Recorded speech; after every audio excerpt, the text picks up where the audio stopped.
નમસ્કાર વિદ્યાર્થી મિત્રો, ફરી એક વખત વિડિયો લેક્ચરમાં સર્વ વિદ્યાર્થી મિત્રોનું હાર્દિક સ્વાગત છે. મિત્રો, તમે જાણો છો એ પ્રમાણે એક અદ્ભુત પ્રકરણ ચાલી રહ્યું છે રેખાઓ, જેનો કોન્સેપ્ટ જેટલો વધારે ક્લિયર થશે એટલી જ વધારે ને વધારે મજા આવવાની છે અને એટલા જ સારા માર્ક્સ આપણે લઈ આવવાના છીએ. રાઈટ? આપણે છેલ્લે વ્યાખ્યાઓ, સૂત્રો, અંતરસૂત્ર, મધ્યબિંદુ, પછી વિભાજન સૂત્ર, બે બિંદુમાંથી પસાર થતી રેખાનો ઢાળ, એ નવો ટોપિક છે.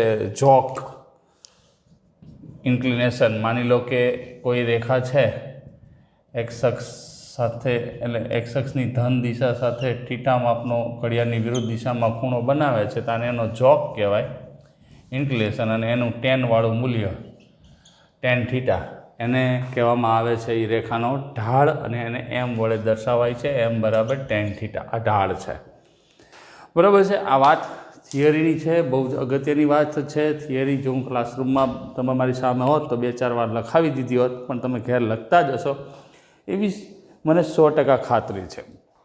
આ ઢાળ એવી રીતે મળવાય. માની લો કે બે બિંદુ છે, એ x1 y1 અને b x2 y2.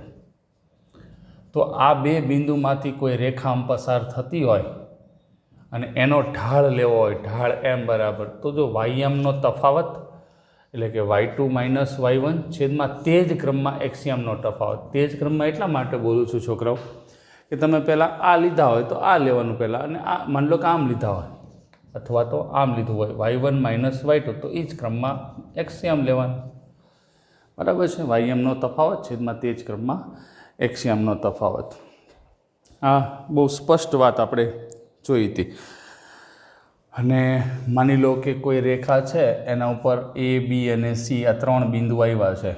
એ બીનો ઢાળ અને બીસીનો ઢાળ સમાન થાય તો હું કહી શકું કે એ બી સી જે છે એ સમરેખ બિંદુઓ છે, એક રેખા ઉપર આવેલા બિંદુઓ છે, સમરેખ બિંદુઓ છે, બરાબર છે. એ બી સી સમરેખ બિંદુઓને તરીકે આપણે સ્વીકારી શકીએ છીએ. પછી એ સિવાય બે રેખા વચ્ચેનો ખૂણો આપણે જોયો.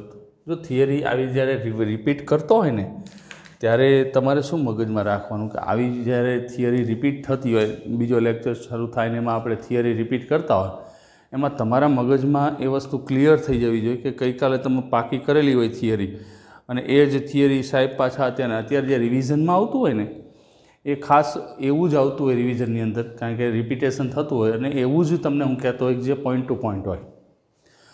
પોઈન્ટ ટુ પોઈન્ટનો મતલબ જ એ છે કે છોકરાઓ જેની દાખલાની અંદર જરૂર હોય ને એ જ વસ્તુ આપણે ફરીવાર ઘડીએ વળીએ રિપીટ કરતા હોય.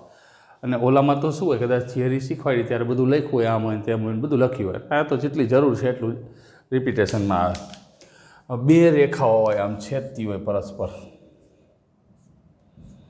માની લો કે આ રેખા L1 છે અને આ રેખા L2 છે, તો આ બંને વચ્ચેનો ખૂણો થીટા, એક્યુટ એંગલ, લઘુકોણ ખૂણો થીટા મેળવવો હોય તો એનું સૂત્ર ટેન થીટા બરાબર આ રેખાનો ઢાળ,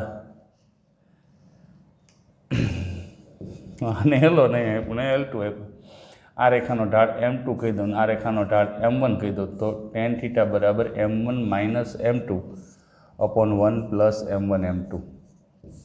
આ રેખાનો ઢાળ થયો.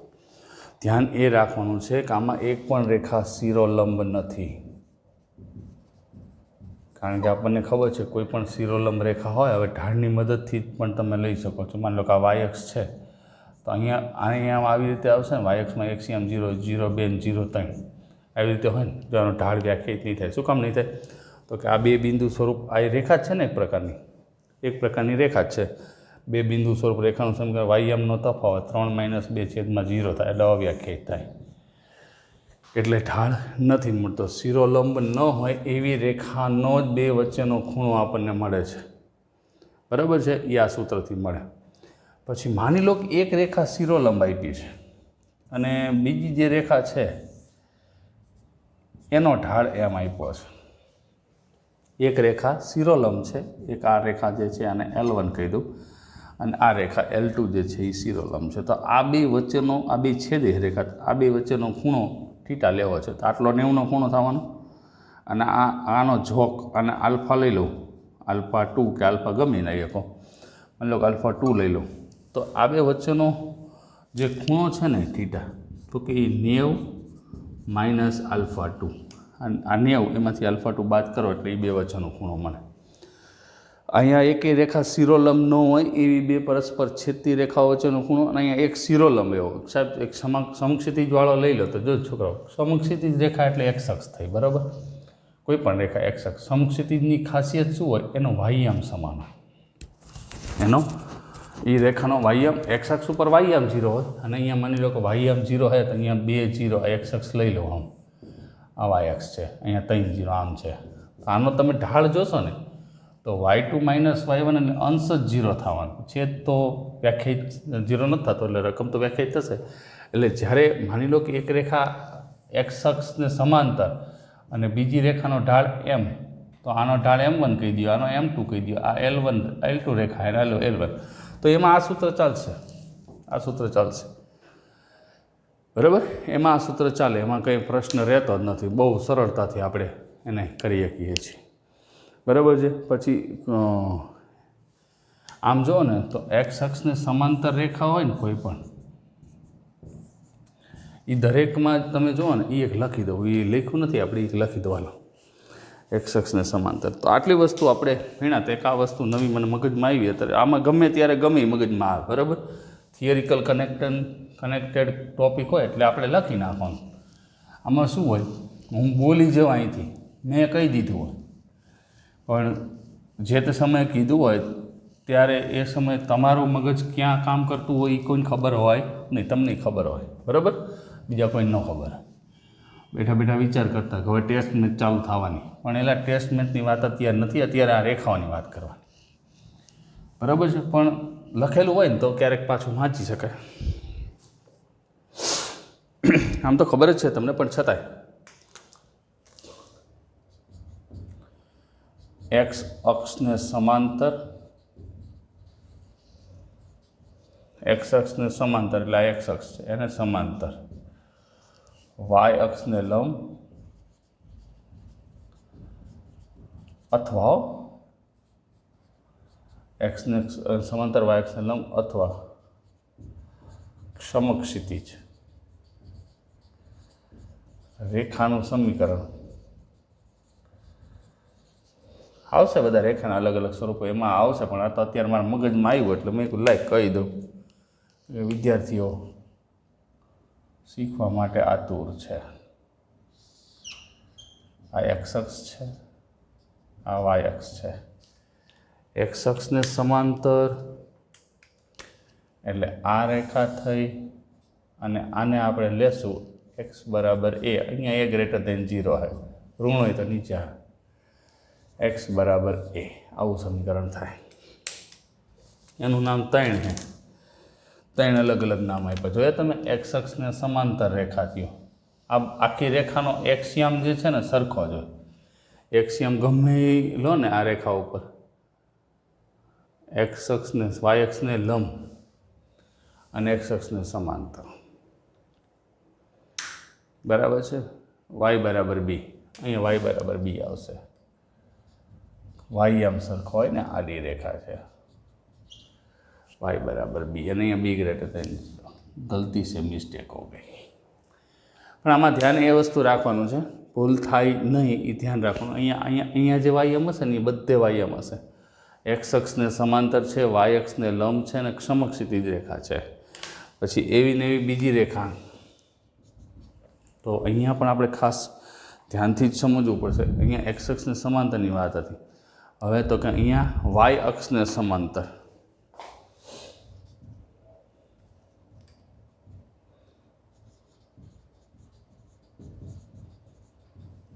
સમાંતર અથવા એક્સ અક્ષને લંબ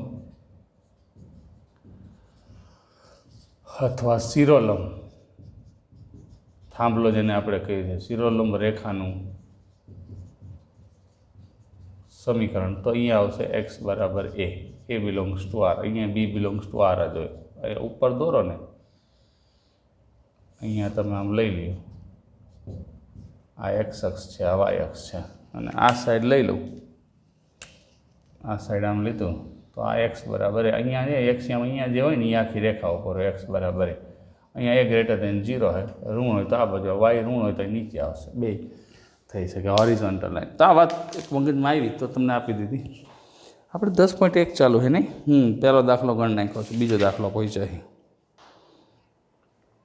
બરાબર છે બીજો એક સમબાજુ ત્રિકોણનો પાયો વાયક્ષ પર એવી રીતે આવેલો છે જેનું મધ્યબિંદુ ઉગમ બિંદુ છે એક સમબાજુ ત્રિકોણ છે જેની બધી બાજુઓ સમાન હોય આપણને ખબર છે પાયો વાયક્ષ પર એવી રીતે આવેલો છે જેનું મધ્યબિંદુ ઉગમ બિંદુ છે આ સમબાજુ ત્રિકોણની બાજુ 2a હોય તો તેના શિરોબિંદુઓ શોધો બીજો દાખલો 10.2 એ અકેલા જે બે ને વાર બરાબર એ બે હજી ઘણું વાર આ બીજો દાખલો શું કીધું છે એક સમબાજુ ત્રિકોણ એબીસી સમબાજુ ત્રિકોણ છે એમ લઈ લો ધારો કે ત્રિકોણ એબીસી સમબાજુ ત્રિકોણ છે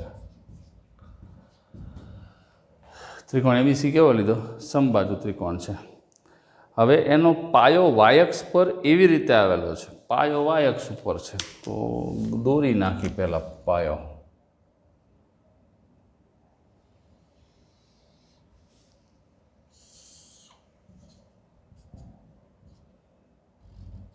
આ વાયક્ષ છે આ એક્સ અક્ષ છે રકમને સમજવાની હો પાયો વાયક્ષ પર એવી રીતે આવેલો છે કે તેનું મધ્યબિંદુ ઉગમ બિંદુ રહે મધ્યબિંદુ જે છે ને એ ઉગમ બિંદુ રહે એટલે આમ ત્રિકોણ બને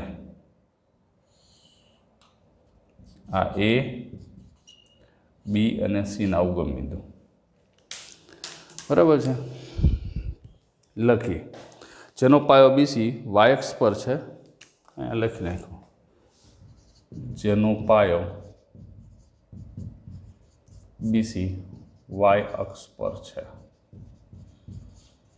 હવે આપણને અહીંયા માગ્યું છે શું એ વસ્તુ તમારા મગજમાં આવવું જોઈએ આ સમબાજુ ત્રિકોણની બાજુ 2a આપી છે હવે બાજુ 2a આપી છે એટલે દરેક બાજુએ 2a થાય બરાબર તો માગ્યું છે આપણને શિરોબિંદુઓ શોધો દરેકના શિરોબિંદુઓ શોધવાના છે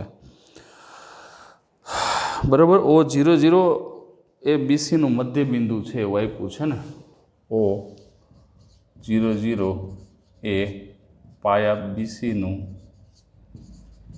મધ્યબિંદુ છે ક્લિયર જ છે આપણને રકમમાં આ આપ્યું જ છે હવે આમ જુઓ ને તો આમ ઓરલી વિચારો ને તોય તમને બધાય આમ મળી જાય મને કંઈ બહુ ડિઝાઇન પાડવાની જરૂર ન હોય હવે ત્રિકોણની બાજુની લંબાઈ 2a છે આપ્યું છે ને ત્રિકોણની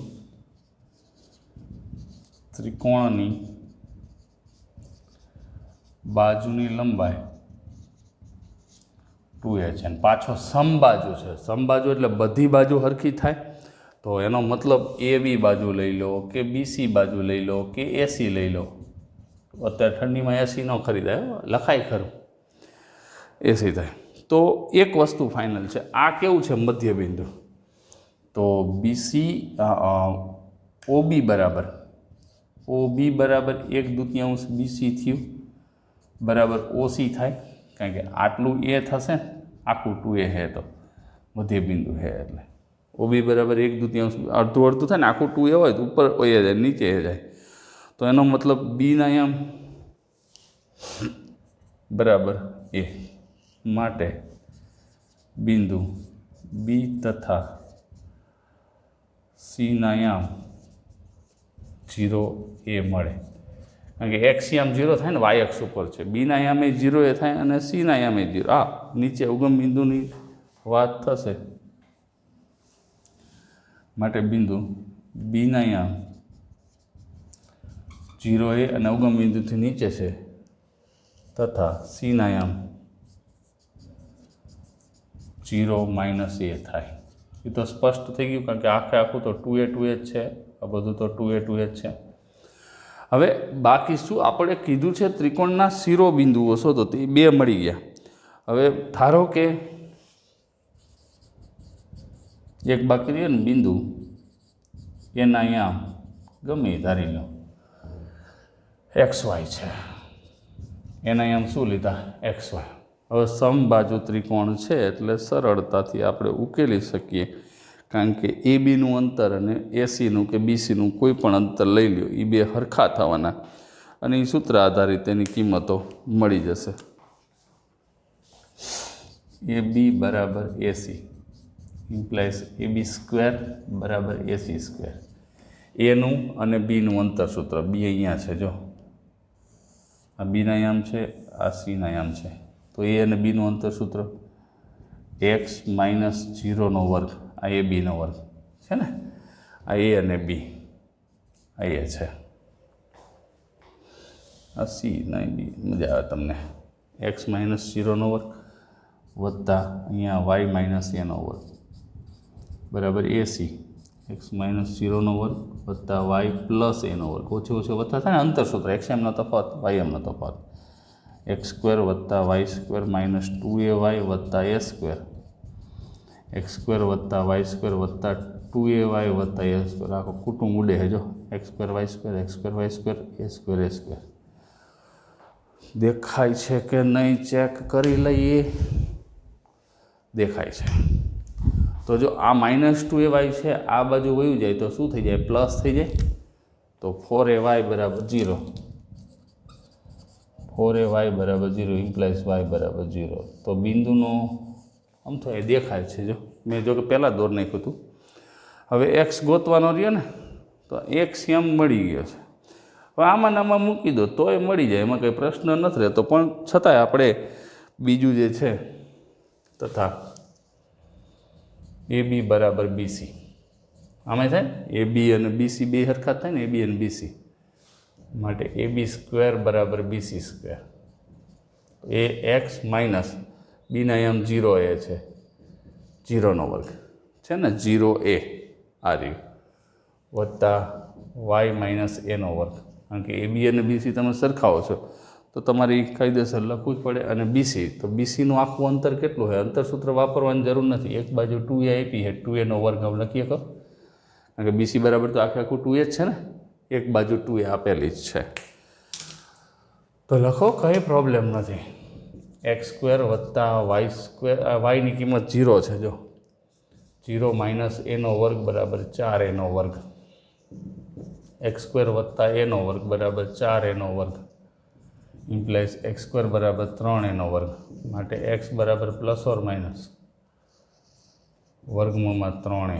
એટલે આ બાજુ હોઈ શકે ને, માઇનસ શું કામ આવ્યું, આ ત્રિકોણ છે, આમે હોઈ શકે અને આમે બની શકે, જો આમે ત્રિકોણ આ સાઈડનું બને તો માઇનસ આવે, માટે એના અહીંયા પ્લસ ઓર માઇનસ √3a 0 મળે અને ત્રિકોણના શિરોબિંદુ ગોતવાતા મળી ગયા. કોઈ ચિંતાનું કારણ દેખાતું નથી. રેડી? હવે એના પછી નંબર 3,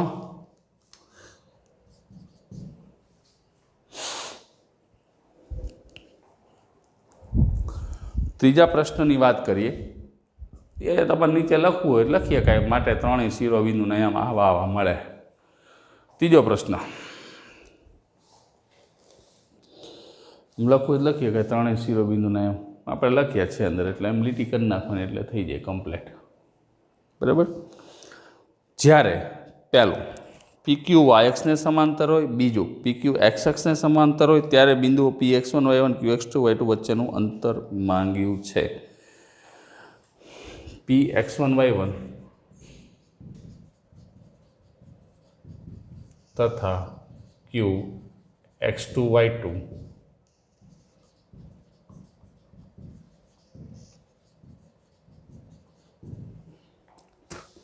આપેલા બિંદુઓ છે. ભલે આપ્યો કંઈ વાંધો નહીં. PQ Y અક્ષને સમાંતર હોય, પહેલું PQ Y અક્ષને સમાંતર હોય તો બે વચ્ચેનું અંતર માંગ્યું. તો જો છોકરાઓ એક વસ્તુ તમને અહીંયા ક્લિયર કરી દઉં, વાય અક્ષને સમાંતર કીધું છે એટલે આ વાય અક્ષ છે, બરાબર છે.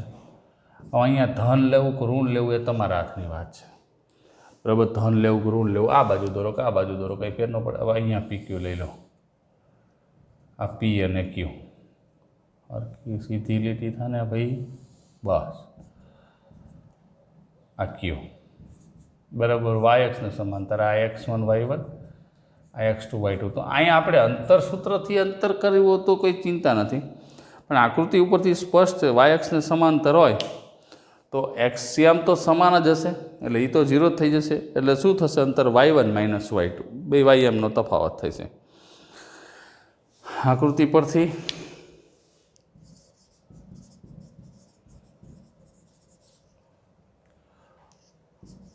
PQ વાય અક્ષને સમાંતર હોય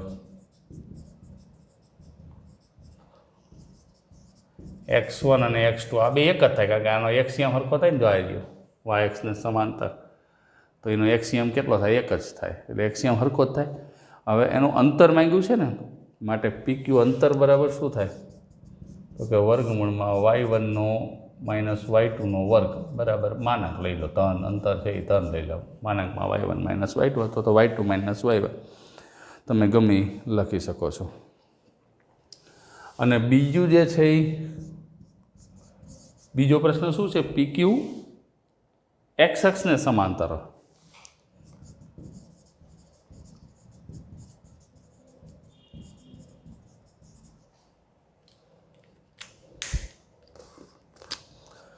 તો x અક્ષને સમાંતર હોય તો એમાં કંઈ પ્રશ્ન છે નહીં, આ x અક્ષ છે, હવે એના સમાંતર એટલે આમ થયું, તો અહીંયા PQ લઈ લો. આ નીચે દોરીએ કંઈ વાંધો નહીં. આકૃતિ પરથી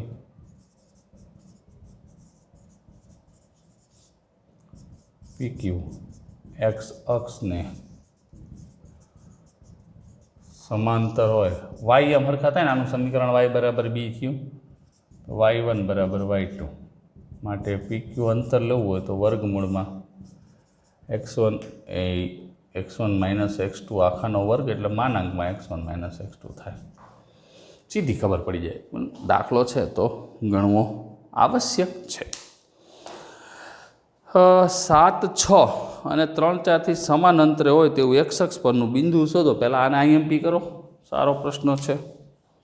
IMP ચોથો 7, 6 અને 3, 4 થી ધારો કે A 7, 6 નામ આપી જ દેવાના, અને બીજું કયું છે? B 3, 4 થી સમાન અંતરે હોય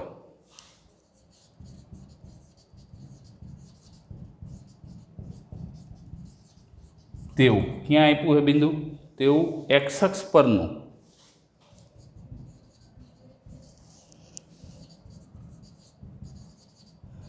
એને P કહી દઉં. હવે x અક્ષ ઉપર છે, અહીંથી આપણું લોજિક ચાલુ કરવું પડે. લોજિક વિના કંઈ થાય નહીં.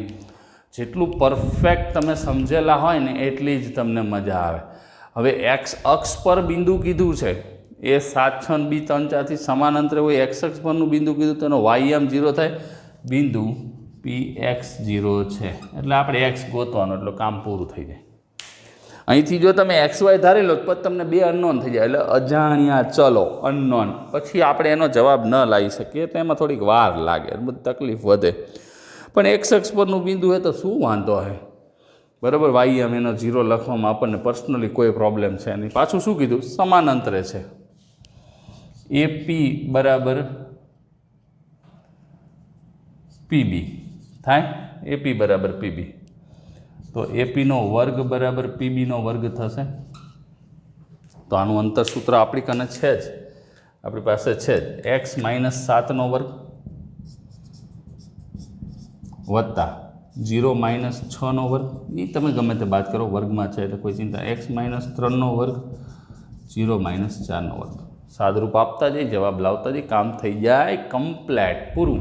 બરાબર, પરફેક્ટ સાદરૂપ ક્યારેય આપણને નડતું નથી. તો આનું વિસ્તરણ કરી, x વર્ગ 7 દુ 14x ભૂલ ન થાય, આમાં બહુ ભૂલ થવાની સંભાવના રહે. 7નો વર્ગ 49, 6નો વર્ગ 36, x વર્ગ 3 દુ 6x, 3 તરી 9, 4નો વર્ગ 16, x વર્ગ નીકળી ગયા. હવે કેલ્સી રાખો પાસે, બરાબર છે.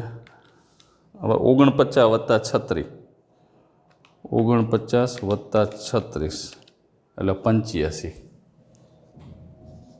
85 માઇનસ આરવી પદ 16 ને 9 25 બરાબર આ 14x આ બાજુ જશે એટલે પ્લસ થશે 14x માઇનસ 6x હવે અહીંયા 60 વધશે 60 બરાબર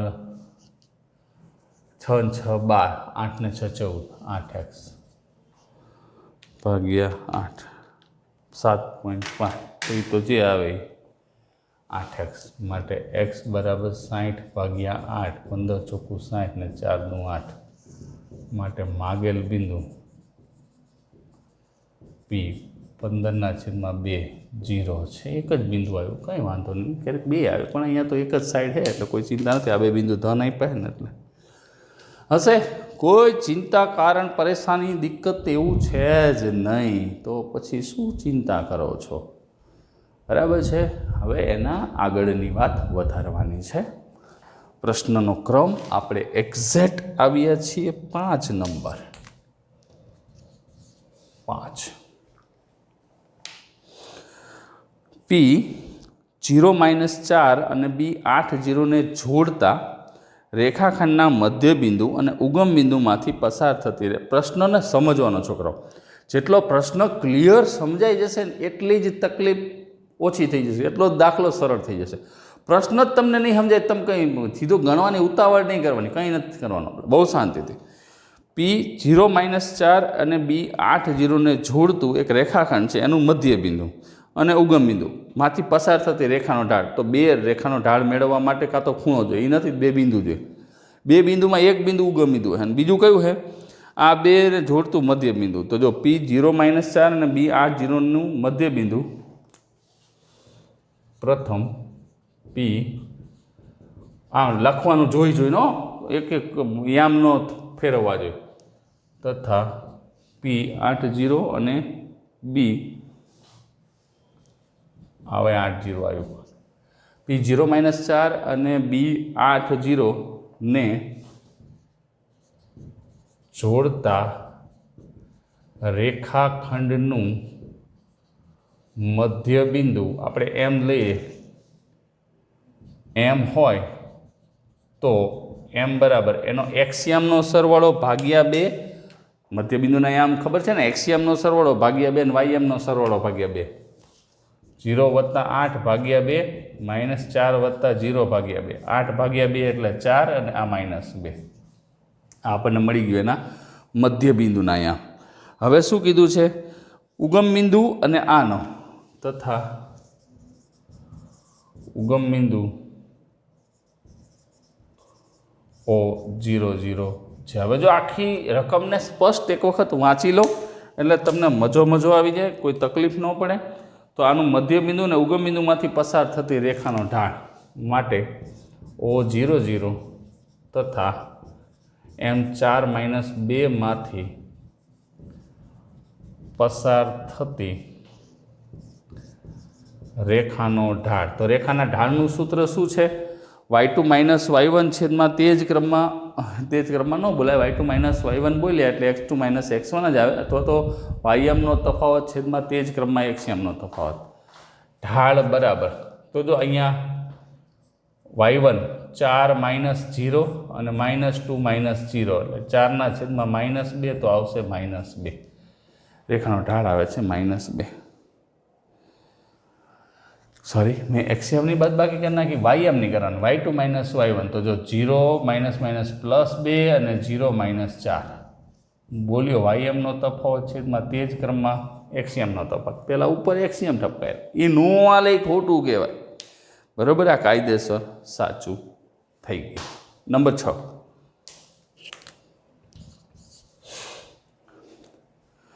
પાયથાભાઈના પ્રમેયનો ઉપયોગ કરી પાયથાભાઈ પળેલ કહેવાય પાયથાગોરસના પ્રમેયનો ઉપયોગ કર્યા વગર નથી કરવાનો બતાવો કે કાટકોણ ત્રિકોણના શિરોબિંદુઓ છે તો પહેલાં જો અહીં એ બિંદુ હરખા લખવાના 4 4 3 5 4 4 B 3 5 તથા C -1 છે આપેલા બિંદુઓ છે। આપણે શું કરવાનું છે? પાયથાગોરસના પ્રમેયનો ઉપયોગ કર્યા વગર કાટખૂણ, પાયથાગોરસનો પ્રમેય કીધો હોત ને તો AB નો વર્ગ અને BC નો વર્ગ અને AC નો વર્ગ ગોતી નાખે, બેના વર્ગોના સરવાળા બરાબર ત્રીજી બાજુ આવે એટલે કહી દે પાયથાગોરસ છે। પાયથાગોરસનો પ્રમેય છે ને એક ખૂણો કાટખૂણો થયો અને બાકીની બે બાજુ કાટખૂણો સમાવતી બાજુના વર્ગોના સરવાળા જેટલોનો જવાબ આપણને મળી જાય, પાયથાગોરસનું પ્રમેય છે। પણ હવે અહીંયા પાયથાગોરસના પ્રમેયનો ઉપયોગ કરવાની સ્પષ્ટ ના પાડી છે। લખાણવાળા પેપરમાં આને અનુસરવું જ પડે, જે માંગ્યું હોય એ જ કરવું પડે, નકર એના માર્ક ના આવે, ન જ આવે।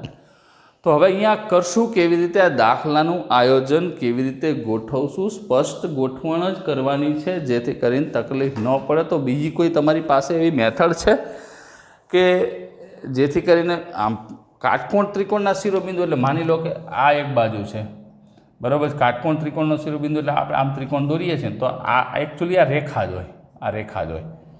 તો આ રેખા જો આ રેખાને લંબ હોય ને તો આ ખૂણો 90 બને।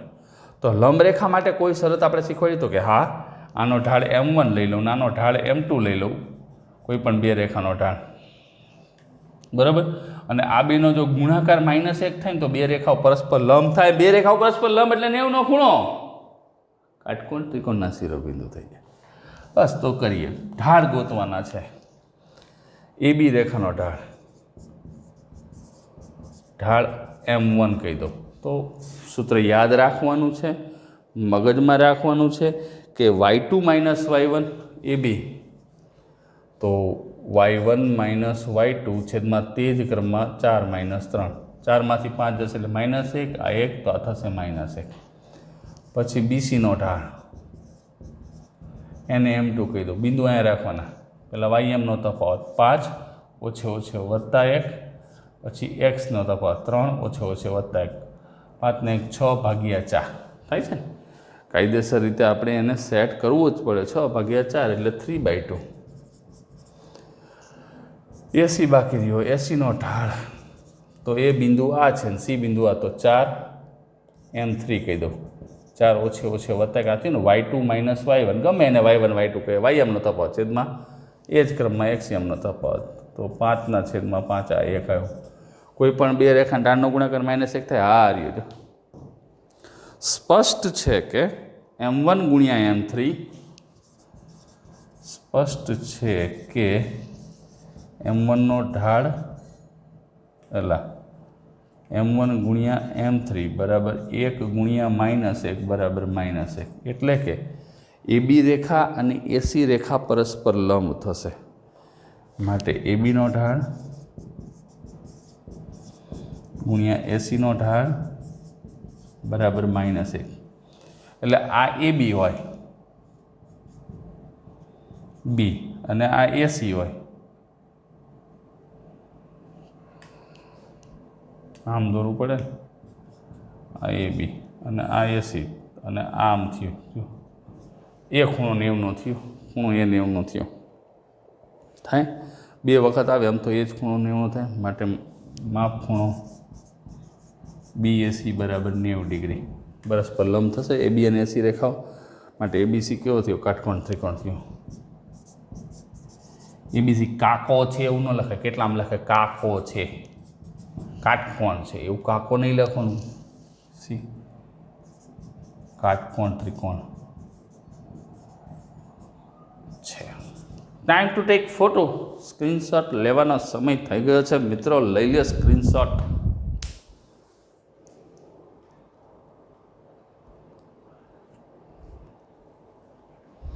રેડી? લઈ જઈએ વાતને આગળ।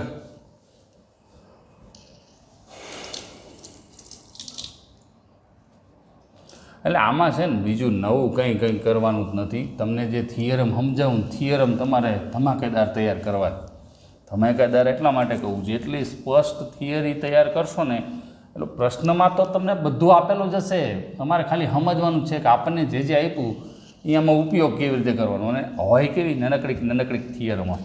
એ નાનકડી થિયરમ રહીને એ નાનકડી દાખલાની અંદર ઉપયોગમાં લેવાની હોય અને એ સ્પષ્ટ માહિતી હોય ને તમારી પાસે તો જ એનો ઉપયોગ થાય. જેટલું સ્પષ્ટ હશે એટલી વધારે મજા આવશે. આમાં તમને ખબર જ ન હોય 2 રેખા ઢાળનો ગુણાકાર -1 થાય, 2 રેખા પરસ્પર લંબ હોય.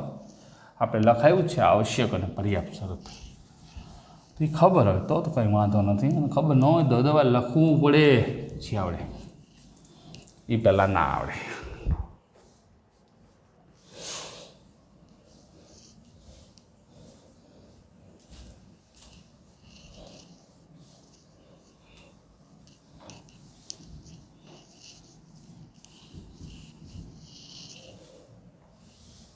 હવે એના પછીના પ્રશ્ન ઉપર આગળ વાત કરીએ. નંબર 7. એક રેખા વાયક્ષની ધન દિશા સાથે ઘડિયાળના કાંટાની વિરુદ્ધ દિશામાં 30નો ખૂણો બનાવે તો તે રેખાનો ઢાળ મેળવો. રેખા છે, આ અક્ષો છે, આ વાયક્ષની ધન દિશા સાથે, એટલે આ વાયક્ષની ધન દિશા થઈ આમ રેખા છે, બરાબર છે. ઘડિયાળના કાંટાની વિરુદ્ધ દિશામાં, એટલે આ આમ થાય ને, ઘડિયાળના કાંટાની વિરુદ્ધ દિશામાં, બરાબર છે.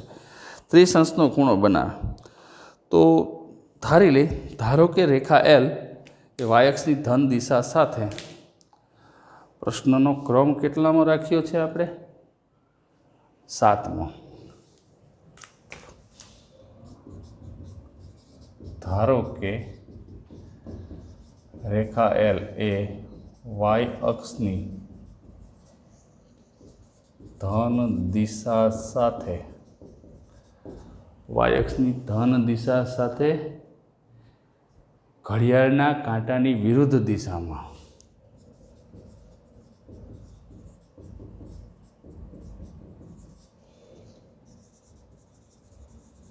આપણે એનો ઢાળ જ ગોતવાનો. દિશામાં કેટલો ખૂણો બનાવે? 30 અંશનો ખૂણો રચે છે. આપણે પહેલાં એની આકૃતિ દોરી નાખી, બરાબર છે. એકચ્યુઅલમાં મારે જ્યારે ખૂણો લેવો હોય ને તો એક્સ અક્ષની ધન દિશા સાથે એનો ઝોક જે હોય ને એના ઉપરથી આપણને એનો ઢાળ મળે. પણ અહીંયા આપણને આવું આપ્યું છે તો પહેલાં આની રેખાકૃતિ સ્પષ્ટ સમજાય એવી દોરી લઈએ.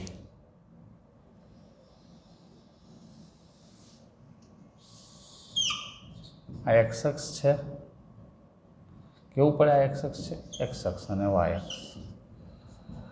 ઉગમ બિંદુ ઓ છે.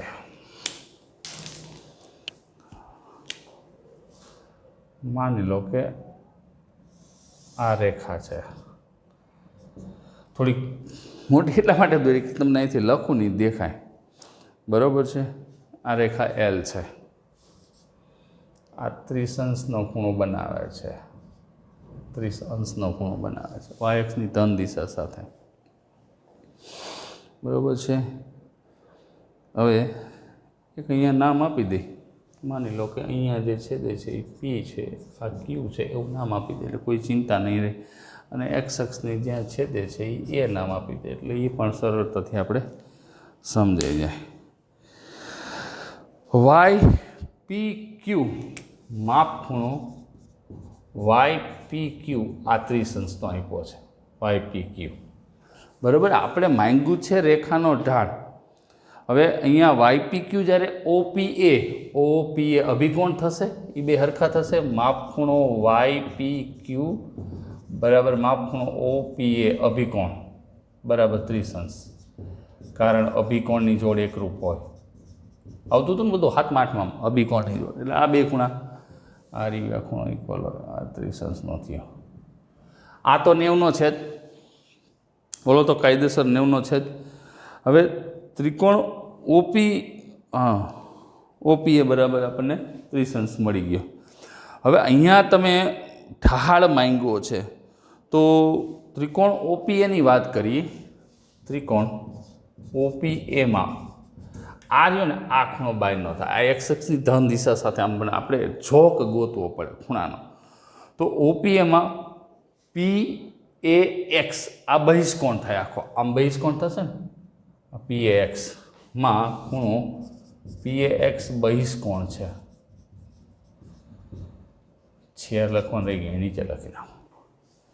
થાય તો માપ ખૂણો PAX બરાબર શું થાય? માપ ખૂણો PAX બરાબર બહિષ્કોણ છે તો ભલે જ એમાં આપણને કંઈ પર્સનલી પ્રોબ્લેમ છે નહીં, તો AOP આખો બહિષ્કોણ આખો લખવો હોય તો PAX બરાબર માપ ખૂણો OPA અહીં જોઈ શકો છો OPA એટલે કે આ ખૂણો જે આપણને ખબર છે 30નો ખૂણો છે એક્ઝેક્ટ, અને AOP રેડી, માપ ખૂણો AOP રેડી. તો આ કેટલો છે તો કે 30 અંશનો છે. ઓબ્વિયસલી અહીંયા 30 બે અભિકોણની જોડી એકરૂપ થાય છે, સમજણ પડે છે. અને ઓલો જે છે એ 90નો થશે, આ રે ખૂણો તો 90નો થશે, તો આ થશે 120. આ 120નો ખૂણો થયો કયો? આ ખૂણો 120નો થયો. તો આપણને જે આ ખૂણો જોઈશે એ 180 - 20 થશે. તો રેખા એલનો ઢાળ આ એનો જોગ થયો ને, આ બાજુનો જોગ થયો એક્સ અક્ષની ધન દિશા સાથે, આમ માટે રેખા એલનો ઢાળ કાયદેસર જ થશે. રેખા એલનો ઢાળ બરાબર tan 120. tan 120 તો tan 120 છે અને આપણે tan 180 - 60, 180 - 60 180 એટલે પાય આગળ વિધેય ન બદલે બીજા ચરણમાં હોઈ જાય અને tan ઋણ થાય તો -tan 60 બરાબર. બહિષ્કોણ છે એટલે બારને ખૂણો આવશે -tan 60, અને tan 60ની કિંમત તો આ ઓલું સૂત્ર ખબર પડી ને tan પાય tan 60ની કિંમત તો આપણે ખબર છે √3 છે, આ -√3 ઢાળ એમ બરાબર છે. આ બધું તમને સમજાવવા માટે દોર્યું હતું, એની કંઈ જરૂર નથી.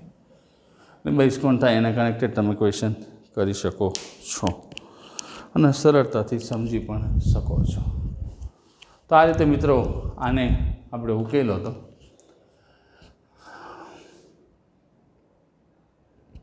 બરાબર છે. એના પછીનો પ્રશ્ન જોઈએ. x - 1 2 1 4 5 બિંદુઓ સમરેખ હોય તો એક્સની કિંમત શોધો. આજે રાખીએ મિત્રો આટલું, કારણ કે પછી લેક્ચર ઘણા બધા મોટા થઈ જાય એ પછી મજા ન આવે એવું આપણે આયોજન કરવું નથી. તો નેક્સ્ટ વિડીયોમાં કરશું. એટલે ઢાળ જ છે, સમરેખ છે એટલે એબીનો ઢાળ ને બીસીનો ઢાળ હરખાઈ દો એટલે કંઈ વાંધો નથી. ના પ્રશ્નો વારા આપણે ગણે રાખશું, કોઈ ચિંતા નથી. પહેલાં આનો સ્ક્રીનશોટ લઈ લો.